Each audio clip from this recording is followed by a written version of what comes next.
70% du volume d'échange est faux.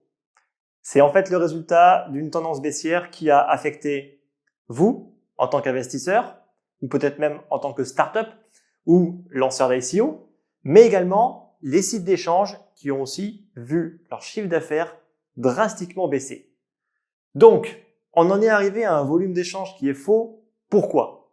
Premièrement, on a donc les sites d'échange qui ont vu leur notoriété et leurs revenus en baisse, tout simplement. On a en plus, il faut savoir, très peu de régulation, très peu de personnes qui vérifient vraiment ce qui se passe dans ces sites d'échange-là, et en plus, peu d'éthique, d'accord? Mais ça, on le savait déjà, d'accord? On savait déjà en fait que dans ce marché, beaucoup de personnes n'avaient pas beaucoup d'éthique et en profitaient juste pour s'engraisser un petit peu comme des porcs, tout simplement. Donc en fait, de ce constat, d'accord, ils se sont dit, tiens, ce qu'on pourrait faire, c'est du wash trading. Donc le wash trading, c'est quoi? C'est en fait le fait de créer une fausse activité sur une paire d'échanges. On va avoir par exemple deux bots, un bot qui va vendre et un autre bot qui va justement racheter ce que le bot vient juste de vendre. D'accord? En gros, c'est une activité qui est complètement artificielle, qui n'a pour but qu'une seule chose, qui est de gonfler les volumes d'échange et de faire croire qu'il y a une activité sur le site d'échange. Cette activité, donc le wash trading, c'est illégal. D'accord? Donc pourquoi est-ce qu'ils font ça? Dans quel but? Quel est vraiment leur objectif au site d'échange d'avoir une telle activité qui en plus est illégale? La première, c'est être en haut du classement. D'accord? Vous savez, ce fameux classement, d'accord, des sites d'échange qui, en général, on le fait avec le volume d'échange global du site d'échange. Plus il sera élevé, plus ils seront en haut dans le classement. Ça va de soi. En plus, maintenir des frais élevés. Bien sûr, un site d'échange qui va avoir par exemple 200 millions de volume d'échange par jour va avoir un frais de listing pour, par exemple, y ajouter son jeton ou son coin bien plus élevé qu'un site qui va 2 millions par exemple. Ça paraît logique, d'accord? Donc gonfler le volume d'échange, ça permet également de gonfler le prix du listing. Et en plus, attirer toujours plus d'investisseurs en fait qui vont croire que c'est un super site, donc il y a beaucoup de volume, et en fait, pas du tout. Voilà un petit peu leur objectif. Donc il faut comprendre que c'est complètement illégal et qu'au final, on se retrouve avec 70% du volume global qui est faux. Donc c'est quand même pas rien, d'accord? C'est pas juste un petit cas isolé, c'est vraiment énorme.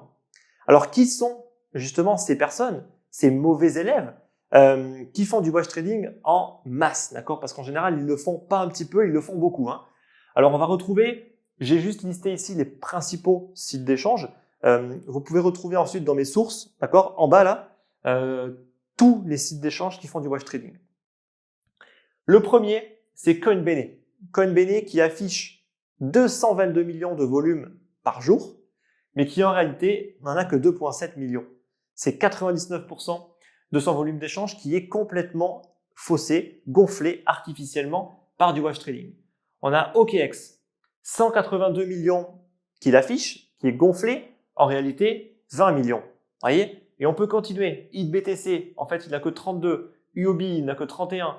Digifinex, il n'a que 1,5 million. Et je déclare la palme d'or à OX, qui affiche 134 millions de volume gonflé et de volume réel 150 000.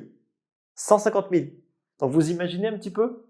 C'est 99,9% quasiment de wash trading. Il n'y a quasiment aucune activité sur OX. D'accord? Donc pour vous dire à quel point ils peuvent abuser justement de ce système-là, quoi.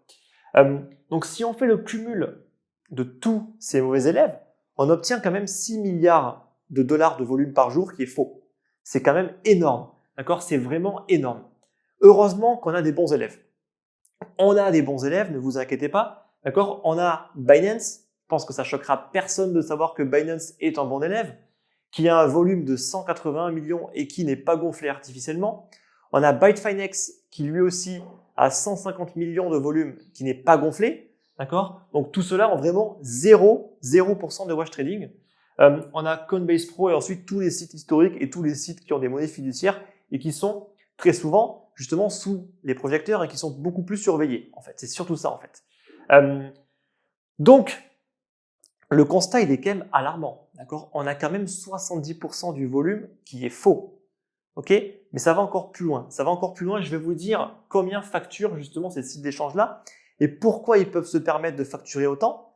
C'est parce qu'ils peuvent gonfler leur volume d'échange et vous faire croire qu'en gros, venez chez nous, on a tellement de liquidité que, en fait, notre prix, il est quasiment donné. D'accord? Donc, j'ai récupéré le tarif de Coinbene et de OKX, donc le tarif grand public et le tarif négocié. Coinbene, tarif grand public, aujourd'hui, attention, hein, le prix il est celui d'aujourd'hui. Il y a 6 mois, c'était beaucoup plus élevé. Il a quand même un peu baissé. Hein. C'est 200 000 $ pour se faire lister sur Coinbene, donc le prix grand public. Un petit peu négocié, on le divise par 2, 100 000 $. OKX, c'est en demi-million le prix grand public. Et ensuite, après pas mal de négociations, on peut encore le faire tomber à 100 000 $.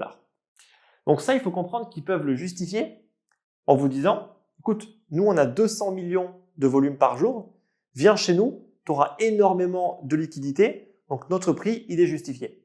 Et au final, s'ils disaient la vérité, qui était qu'en fait, Coinbene, en fait, on a 2 millions de volume par jour et on a un tarif grand public à 200 000 $.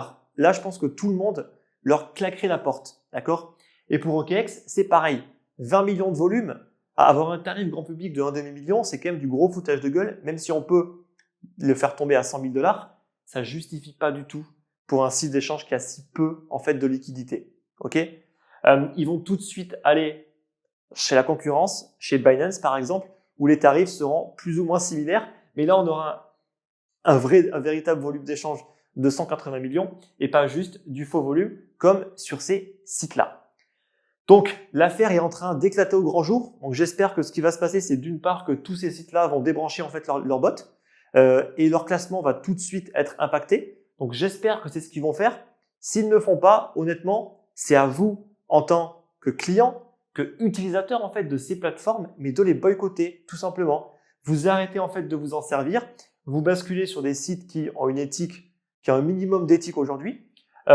Et voilà, et ces sites-là vont mourir tout seuls. Ils vont mourir, d'accord?